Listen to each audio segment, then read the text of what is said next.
Radio Kosovo, drugi program. Prokult. Emisiju priprema Meliha Murić-Januz.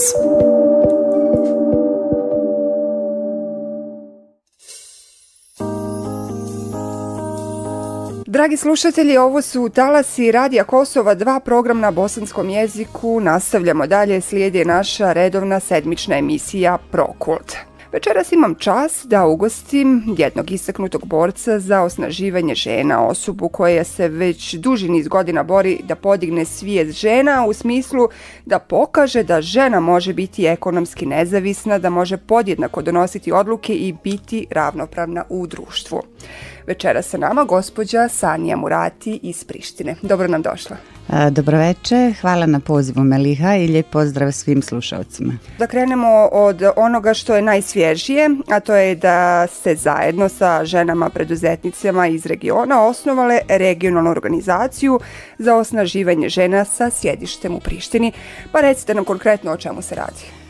Upravo tako, 11. ovog mjeseca imali smo skupštinu osnivačku ovdje u Prištini. Ja se posebno osjećam ponosnom zato što je cijela ta inicijativa u stvari potekla sa Kosova, odnosno iz naše nevladine organizacije NGO Lady. Veliku podršku smo imali od gospođa Fete Jahjaga i koristim ovu priliku da kažem ne samo ovaj put, nego kad god smo nešto radili i kad god smo je pozvali, ona se odazvala. Tako da zaista veliko je ljudsko hvala. Šta se desilo? Ja sam godinama, radeći posao koji radim, imala priliku da upoznajem predivne, veoma jake i sposobne žene svuda u regionu i svaki put prilikom tih susreta je bila priča mogli bismo nešto zajedno, trebali bismo nešto zajedno, imamo veoma slične probleme, imamo veoma slične potrebe i jednog dana sam rekla ok, hajde da više ne pričamo, hajde da zaista to napravimo. Pozvala sam sve te ženice koje lično, kažem, opet poznajem, koje žive u Albaniji, Crnoj Gori, Bosni i Hercegovini, Srbiji, Makedoniji i Lady je sa Kosova i dogovorile smo se šta i kako, dogovorile smo se da pokušamo naše probleme podijeliti jedna sa drugom, da probleme naših žena podržimo i nađemo rješenje za njih na način da iskoristimo iskustva koje imamo u regionu, da se srećemo češće, da napravimo razna istraživanja, recimo u Crnoj Gori postoje određeni problemi, u Srbiji postoje neki drugi, u Bosni postoje neki treći, na Kosovu opet različiti i hajde sada ona zemlja i one žene koje su najjače u toj sferi da podrži, da pomognu žene u ovoj drugoj zemlji. Sve te žene su oduševljeno prihvatile sve to. Ono što želim reći vezano za njih da svaka od njih je u stvari započela život i posao sama, isto kao i ja. Dakle, nisu to neke priče u smislu neko je stajao nama iza leđa pa smo mi nešto kroz život uspjele, nego je svaka od njih sopstvenim snagama započela, okupila veliki broj žena kao što je napravila i Lady i ima izuzetno veliki bagaž iskustva na svojim leđima i veoma su spremne na saradnju. Sanja, reci nam na kojim konkretno ćete projektima raditi, znači koji će biti vaše aktivnosti? Aktivnosti su različite. Ovog momenta ne bih govorila ništa o projektima ćemo govoriti onog momenta kad započnemo. Prvi cilj je istraživanje svih problema žena u regionu, zatim toga na osnovu tog istraživanja, na osnovu realne situacije na terenu, radit ćemo i na projektima. Šta vas je motivisalo znači da osnujete tu regionalnu organizaciju i koliko je po vama važna ta koordinacija i razmjena iskustava? Motivacija je u stvari potreba. Nikad se nije desilo da moje kolege ili ja sjednemo i da razmišljamo koji projekat da napišemo. Sve ono što smo mi do sada radili, što trenutno radimo je u stvari proisteklo sa terena. Proisteklo je iz realne situacije u mjestima, u gradovima, u selima, sa prostora na kom živim. U nastavku, poštovani slušatelji, da čujemo i nekoliko preduzetnica iz regiona o osnivanju ove regionalne organizacije. Slušamo Reisu Hodžić iz Bosne i Hercegovine ispred Udruženja za razvoj kompetencija Skills i Jasminu Savić, inače rođenu u Prizrenku, a koja od svoje 15. godine živi u Kragujevcu. I Love Balkan je izabrao način na koji će uspjeti jer će omogućiti ženama prije svega da uče, rade i stvaraju bolje prilike, kako za sebe, tako i za druge. Vjerujem da će ovaj projekat, uistinu to od srca vjerujem, da obezbijedi ženama ulogu koja im po prirodi pripada, onu koju svaka žena zaslužuje. A to je priliku da bude primijećena, da bude poduzetna i da žena bude vrednovana kroz vlastiti rad. Potencijal ženskog poduzetništva je kapital koji je afirmisao neke nove resurse u današnje vrijeme, jer je primijećen kao kapital i potencira se na ženskom poduzetništvu, jer stvara upravo uslove za bolju budućnost jednoj ženi i svim ženama. Upravo u tome i leži snaga I Love Balkan i projekta i tima, jer sistem vrijednosti koje žene poštuju ne poznaje granice i prepreke. I to je ono što ženama daje uspjeh. Mi smo ovdje se okupile, mi žene, da pokažemo da su žene ono najbolje što Balkan ima, jer nas sve muče iste brige, sve želimo da poboljšamo položaj svih nas, jer su žene htjele da priznamo ili ne na našem Balkanu na margini.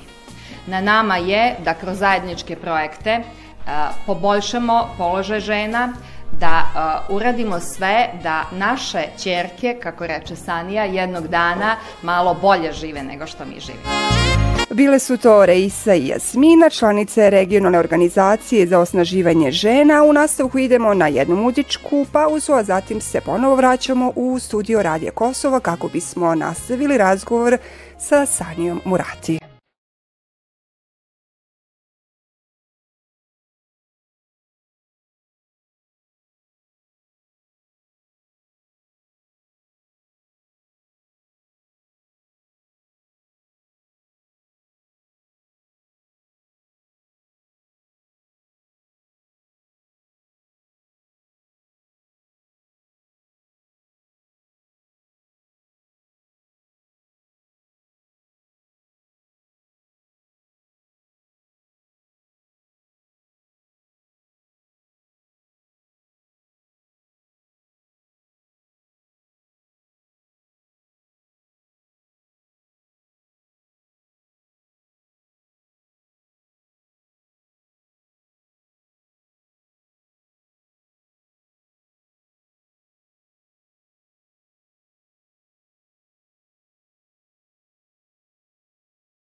Furaj mali sam, sredinom furaj mali to, dolinom bote čuvati, pazi ljude pa šta bude, neka bude furaj mali sam, sredinom furaj mali to, dolinom bote čuvati, pazi ljude pa šta bude, neka bude pa šta bude.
Dolinom bote čuvati, pazi ljude pa šta bude, neka bude pa šta bude. Furaj sam sredinom,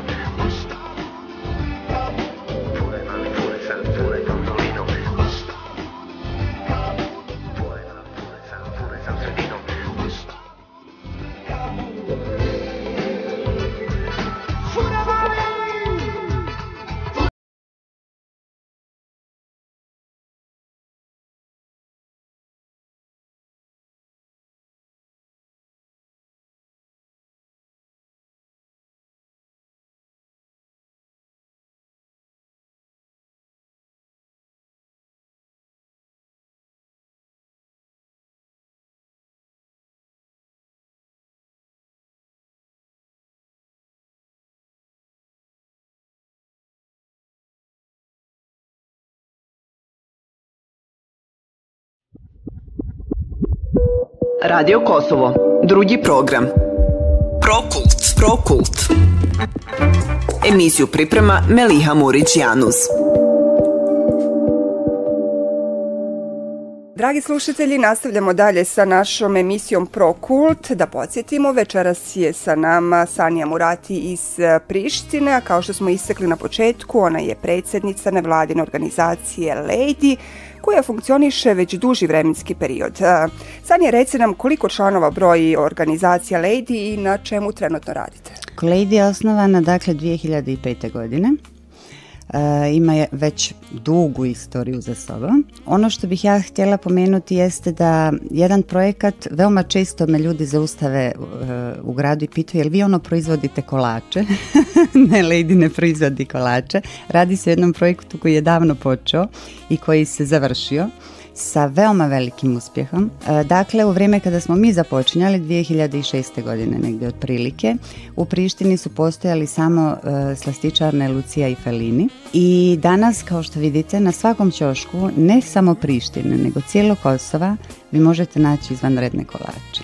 To je projekat koji je, i te ženice koje rade, je projekat koji je potekao samo inicijativno iz naše nevladine organizacije. Sve te žene su trenirane kod nas, one sposobnije i koje su imale preduzetničkog duha su otvorile same svoje slastičarne, svoju proizvodnju. Ove drugi dan danas rade recimo u Albiju ili rade u Prince Cafe ili bilo gdje se okrenete po Kosovu. Veliki broj žena zbog nemogućnosti da nešto same otvore i danas rade po kućama. Tako da mogu reći da je to jedan od izuzetno uspješnih projekata. Zahvaljujući tom projektu ja sam imala i priliku da putujem u Ameriku na International Visitor Leadership Program 2009. godine gdje sam radila, program je bio Women and Entrepreneurship, dakle žene i preduzetništvo u društvu sa 22 žene iz cijelog svijeta i mogu reći da je to također bilo nevjerovatno iskustvo za mene. Ne samo što mi na ovim prostorima imamo slične probleme, recimo do tada nisam imala priliku sa ženama s različitih kontinenata sjesti, pričati i raditi. Meni je bilo otkriće da u principu sve mi žene zaista imamo slične probleme.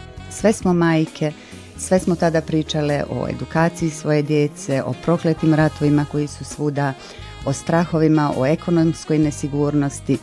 I ja ću sad iskoristiti priliku da našim slušateljima ja postavim 2 pitanja na koje ne očekujem odgovor, nego samo bi zamolila sve vas koji slušate da se zamislite. Prvo pitam žene, da li bi one voljele da sutra vide svoje ćerke u našim cipelama? Ja moje ne bih. Ja bih voljela da moje ćerke vidim na puno boljim pozicijama, puno sposobnije i da ne misle šta će one spremati svoje djeci sutra za ručak. A sada bez razlike pitam i muškarci i žene. Kakvi smo mi ljudi i šta mi ostavljamo u amanet našoj djeci? Strahove, probleme, opet ekonomsku nesigurnost. Svi mi imamo ograničen rok trajanja. Meni je vremenom, kako punim neke godine, pojačava mi se i osjećaj odgovornosti kao čovjek. I pozivam sve vas, a znam da vas puno ima tu odgovornost, da se vratimo onim ljudskim, onim iskonskim stvarima, da budemo dobri ljudi, da radimo pošteno, da podržavamo jedne druge. A žene, ako vi nećete podržati jedne druge, ko će nas onda podržati? Jednim dijelom si odgovorila na moje sljedeće pitanje koje sam htjela da ti postavim. Godinama težiš i okupljaš žene oko sebe, prvenstveno žene kojima je potreban posao i kojima je potrebna pomoć i ekonomska nezavisnost. Šta te je podstaklo na takav poziv? Znači, ovo je, mogu slobodno reći, jedna vrsta misije. Ovako, prvo ja sam sama kroz život imala svakakva životna iskustva, veoma teška. Preživjela sam rat, preživjela sam gubitak voljene osobe, preživjela sam čak i kancer, preživjela sam veoma teške bolesti svojih roditelja, preživjela sam, ne znam šta sve nisam, i zemljotres kao dijete. I toliko puta kroz život mi je trebala nečija podrška. I onda sam stala i rekla, ok, a zašto ja ne bih mogla biti taj neko ko će davati podršku? Cilj je bio pomoći meni, mojoj djeci i ljudima oko mene. Taj krug se jednostavno nekako širi. Kako god okrenete, po pisanim pravilima, po zakonima, ljudskim ili božjim, mi smo dužni pomagati jedni drugima. Mi smo dužni misliti jedni o drugim. Meni je žao što sve manje ljudi misli o obrazu, sve manje ljudi što su se kriteriji promijenili. Voljela bih da sve to izgleda malo drugačije. Demokracija je nešto drugo i demokracija nema veze sa obrazom. Voljela bih da, bez obzira na sve, mi imamo, koliko god imamo za neke stvari nazadnu tradiciju, za neke stvari je ta tradicija izuzetno dobra. Dajte ljudi da se malo presaberemo. Ja opet kažem, voljela bih da u amanet našoj djeci ostavimo sigurnost, da im ostavimo neko ljepše sutra. Ja često radim sa mladim ljudima i kažem im na treninzima, kažu teta Sani ovdje nema budućnosti, teta Sani idemo mi dalje. Ja kažem ok, nemamo zakone, nemamo dobro regulisanu državu, svi se nešto bunimo. Odakle sve to potiče? Sve to potiče od pojedinca. Ako ti kao pojedinac se trudiš da u svojoj familiji dovedeš stvari u red, puno familija čine jedno naselje, puno naselja čini jedan grad, puno gradova čini jednu državu. Ja toj djeci isto često kažem, šta ste zadnje vi napravili kao ljudi, volonterski? Neko je nekada davno mislio o nama, neko nam je doveo vodu u kuću, neko nam je asfaltirao puteve, neko nam je osvijetlio grad. Nije u životu sve ono što je plaćeno. Postoji i ta ljudska obaveza i mislim da svaki čovjek treba da se zamisli iz kog razloga ja uopšte živim na ovoj zemlji. Ja mislim da sam ja našla moj razlog. Također, poznato je da ste učestvovali na brojnim konferencijama, dobitnica ste mnogih priznanja i nagrada. Koje priznanje vam je najdraže? Znači, šta vam je u ovom poslu najdraže bilo što ste ostvarili? Emotivno mi je najdraže kada sretnem neku ženu za koju znam, a bilo ih je jako puno, da su dolazile plačući i brinući šta će dati sutra svom djetetu da jede. Kad ih vidim da rade i kad vidim da više ne brinu o tome. To mi je onako duševno najveća nagrada. Ona druga fizička nagrada je pismo od sekretare Clinton, jer mi je izuzetno drago da jedna žena na toj poziciji uvidjela i našla moment da napiše jedno pismo zahvalnosti za sve ono što radim za žene Kosova. I eto, na samom kraju, Sanja, da li bi imala neku poruku za sve naše slušatelje, prvenstveno žene? Ja veoma često kažu mi ne znamo kako, ne znamo odakle da počnemo, ne znamo šta da radimo. Ja samo kažem, prije 13 godina ja nisam znala riječ albanskog. Znala sam reći samo dobro jutro, laku noć, dobar dan. Inače, vi potičete iz Crne Gore, ili tako? To je veoma teško i veže se sa ovim projektom I Love Balkan. Ja sam živjela svuda, radila svuda, rođena u Budvi u Crnoj Gori, zatim školovala se u Kotoru, u Sarajevu, putovala, radila nekada i u studiju B u Beogradu, tako da zaista, ako me pitate šta sam, onda sam Balkanka. A što se tiče poruke, samo hoću reći, ako sam ja mogla nešto postići, onda sigurno može svako. I poruka za sve nas je da se potrudimo da budemo malo bolji ljudi. Hvala puno, hvala što si izdvojila vremena i došla kod nas znajući koliko si zauzeta i koliko imaš obaveza. U ime redakcije programa na bosanskom jeziku želimo ti puno uspjeha u svim zacrtanim ciljevima i projektima. Najljepša hvala, Meliha. Ja se nadam da je i ovo također početak jedne velike lijepe priče koju ćete vi pratiti. Poštovani slušatelji, bila je ovo Sanja Murati iz Prištine, čelnica nevladine organizacije Lady i osoba koja je pokrenula osnivanje regionalne kancelarije, odnosno organizacije žena preduzetnica iz regiona. Ostanite i dalje uz program na bosanskom jeziku, bila je ovo emisija Prokult. Da sam ja